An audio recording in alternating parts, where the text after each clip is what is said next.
Fundamental analysis कैसे किया जाता है?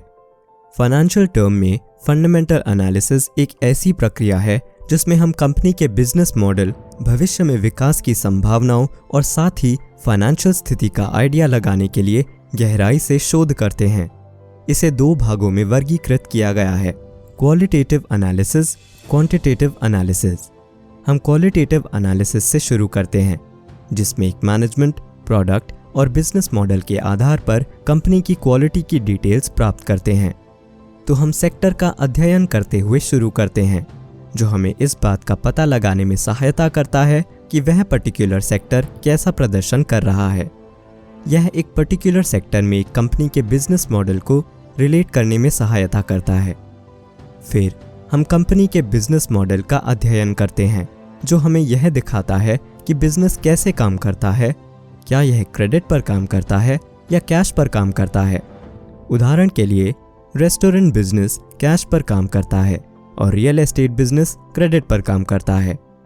हमारा अगला कदम कंपनी द्वारा ऑफर की जाने वाली सर्विसेज या प्रोडक्ट्स के बारे में जानना है, जहां हम कंपनी के सहभागियों के ऊपर कंपनी के किसी भी कॉम्पिटिटिव एडवांटेज का पता लगाने की कोशिश करते हैं।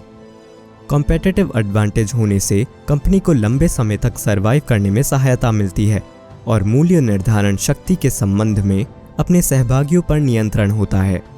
जैसे उदाहरण के लिए अमूल चीज़ को अपने ब्रिटानिया जैसे सहभागी के ऊपर एक एडवांटेज है।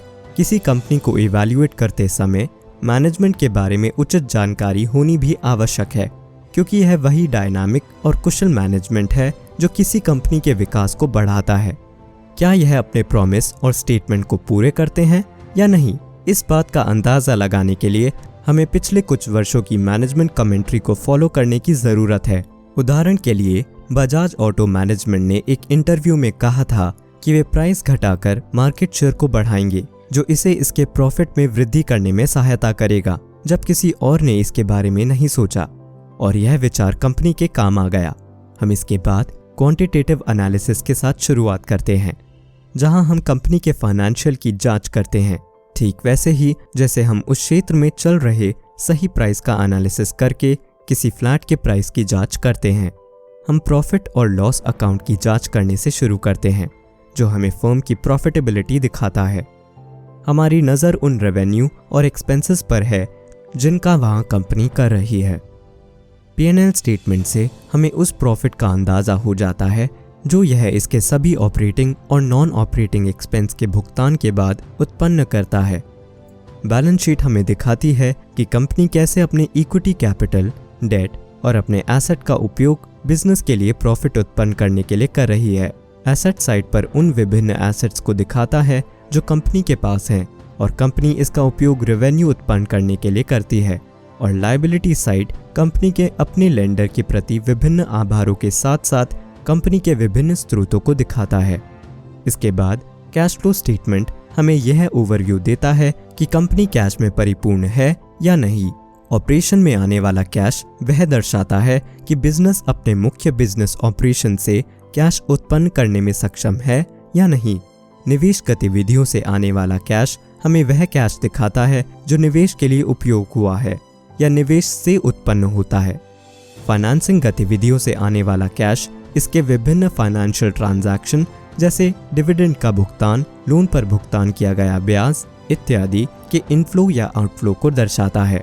अंत में विभिन्न वैल्यूएशन रेशियो का कंपैरेटिव एनालिसिस आता है, जो हमें बताता है कि अपने करंट मार्केट प्राइस की तुलना में स्टॉक की कीमत सही है या नहीं। इसके लिए हम ज़्यादातर के PE रेशियो या प्राइस टू अर्निंग रेशियो का उपयोग करते हैं, जो उस मूल्य को दर्शाता है जिसके लिए एक निवेशक प्रति शेयर अर्निंग पर भुगतान करने के लिए तैयार है। इसकी गणना करंट मार्केट प्राइस को अर्निंग पर शेयर से विभाजित करके की जाती है। अपने सहभागियों की तुलना में PE रेशियो जितना कम होगा, कंपनी उतनी अधिक अंडर वैल्यूड होगी। EPS या अर्निंग पर शेयर हमें यह दिखाता है कि कंपनी के प्रॉफिट का कितना हिस्सा प्रत्येक आउटस्टैंडिंग शेयर को आवंटित किया गया है। यह कंपनी की प्रॉफिटेबिलिटी का एक इंडिकेटर होता है। इसकी गणना नेट प्रॉफिट को आउटस्टैंडिंग शेयर के वेटेड एवरेज नंबर से विभाजित करके की जाती है। प्राइस टू बुक रेशियो यह दर्शाता है कि कितने शेयर होल्डर कंपनी के नेट एसेट के लिए भुगतान कर रहे हैं। यह कंपनी की एक अनुमानित वैल्यू देता है। अगर इसे लिक्विडेट करना है, इसकी गणना करंट मार्केट प्राइस पर शेयर को बुक वैल्यू पर शेयर से विभाजित करके की जाती है। अपने सहभागियों की तुलना में प्राइस टू बुक रेशियो जितना कम होगा, कंपनी उतनी अधिक अंडर वैल्यूड होगी।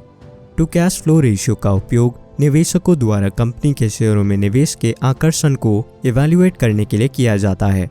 चूंकि कैश में आंकड़ों को विचलित करना मुश्किल है, इसलिए यह रेशियो अधिक विश्वसनीय हो सकता है। इसकी गणना करंट मार्केट प्राइस को ऑपरेटिंग कैश फ्लो पर शेयर से विभाजित करके की जाती है। अपने सहभागियों की तुलना में रेशियो जितना कम होगा, कंपनी उतनी अधिक अंडर वैल्यूड होगी। अंत में हम डिविडेंड यील्ड पर भी नज़र डालते हैं, जो हमें कंपनी के वार्षिक डिविडेंड के रेशियो को उसकी शेयर प्राइस की तुलना में दिखाता है। भले ही यह वैल्यूएशन के अंतर्गत नहीं आता है, लेकिन यह जानना महत्वपूर्ण है कि क्या कंपनी अपने शेयर होल्डर्स को अपनी अर्निंग का कुछ हिस्सा वापस देती है या नहीं। इस प्रकार वह कंपनी जो डिविडेंड का भुगतान करती है, उसके पास एक पॉजिटिव कैश फ्लो होने और निवेशकों द्वारा पसंद किए जाने की उम्मीद की जाती है। इस सब से होकर गुजरने के बाद हम अंततः एक अच्छी फ्यूचर ग्रोथ पोटेंशियल या एक अच्छे मैनेजमेंट और उचित मूल्य के साथ एक स्टॉक का चयन करते हैं। इस प्रकार फंडामेंटल एनालिसिस वास्तव में एक लंबी और थका देने वाली प्रक्रिया है, लेकिन यह निश्चित रूप से हमें धन कमाने में मदद करता है। अगर हम निवेश करने से पहले शांतिपूर्ण तरीके से अपना होमवर्क करते हैं।